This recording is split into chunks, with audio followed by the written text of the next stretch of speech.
السلام علیکم دوستوں کیا حال چال ہے؟ امید کرتا ہوں آپ ٹھیک ٹھاک ہوں گے۔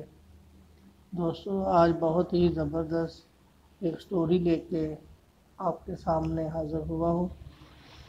سٹوری کا عنوان ہے پنچایت۔ دونوں فریق پہنچ چکے تھے۔ ڈیرے کی چارپائیاں کم پڑ گئی تھی۔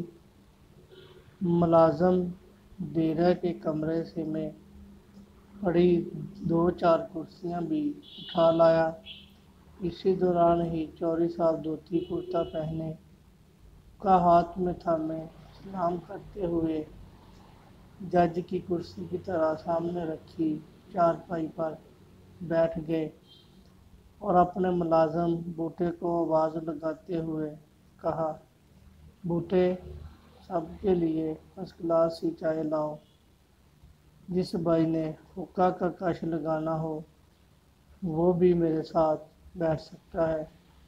یہ کہہ کر چوری صاحب نظیرے سے مخاطب ہوئے۔ ہاں نظیرے نے بات شروع کرتے ہوئے کہا، چوری صاحب، آپ کو پتہ ہی ہے کہ میں نے اپنی بیٹی کی شادی مختارے کے بیٹے کے ساتھ کی تھی۔ دونوں میں روز لڑائی جھگڑا رہتا تھا۔ لڑکا نشہ کرتا تھا اور اس کی بیوی کو خرچہ پانی بھی نہیں دیتا تھا۔ سمجھایا بجھایا بھی بہت مگر سدھرا نہیں۔ مجبوری میں ہم نے عدالت کے ذریعے طلاق لے لی۔ اب لڑکی کا سامان جہیز ان کے گھر پڑا ہوا ہے۔ مختارہ سامان جہیز واپس نہیں کر رہا۔ میں نے بیٹی کو آگے کسی کے گھر بٹھانا ہے۔ بغیر سامان کے کوئی کنواری لڑکی کا رشتہ نہیں لیتا۔ میری بیٹی تو پھر بھی طلاق یافتہ ہے، اور دوسری بات پھر نیا سامان جہیز بناؤ، اتنی میری پسلی نہیں۔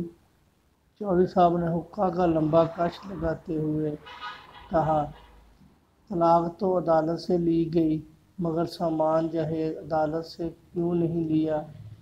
نظیرے نے ٹھنڈی آہ بھرتے ہوئے کہا، چوری صاحب کیا بتائیں، کیس تو سامان واپس لینے کا بھی کر رکھا ہے مگر سال ہو گیا ہے، کیس ابھی ہماری شہادت پر ہی چل رہا ہے۔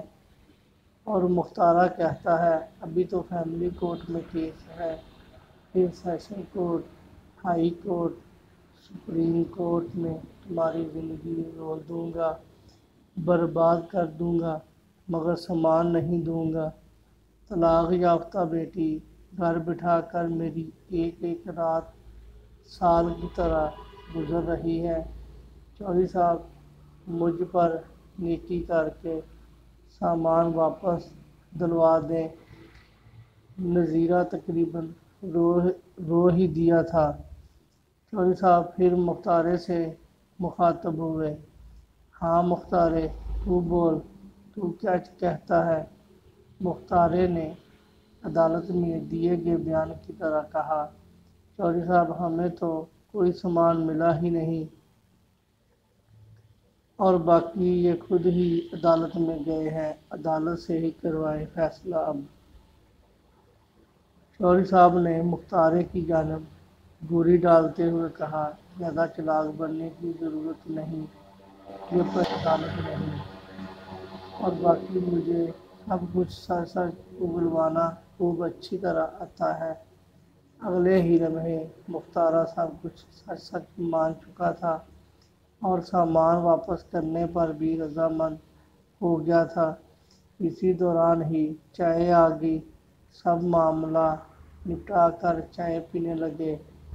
مختارہ بولا، چوری صاحب، آپ کے ڈیرے کی چائے بڑی کمال کی ہوتی ہے۔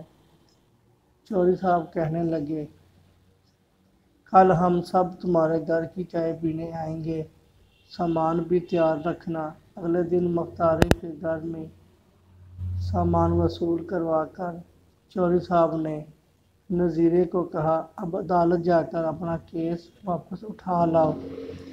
نظیرہ جب کیس واپس لینے عدالت گیا اسے چوری کا کچا پکا ڈیرا پختہ عدالتی بلڈنگ سے کہیں زیادہ خوبصورت لگا، اور جب اس نے انگریزی سوٹ بوٹ میں ملبوس جج کی کرسی کی جانب نظر دوڑائی، اسے چارپائی پر دھوتی کرتے میں ملبوس حقہ پیتا چوری یاد آ گیا۔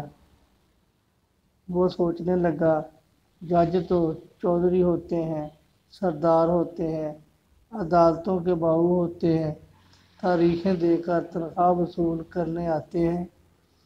جب کیس سامان جہیز کا چل رہا ہو تو اس کا مطلب ہوتا ہے کسی بوڑھے کی طلاق یافتہ بیٹی اس سامان جہیز کے فیصلے کے انتظار میں اپنے بوڑھے ماں باپ کے کندھوں پر مزید بوجھ بن کر بیٹھی ہے۔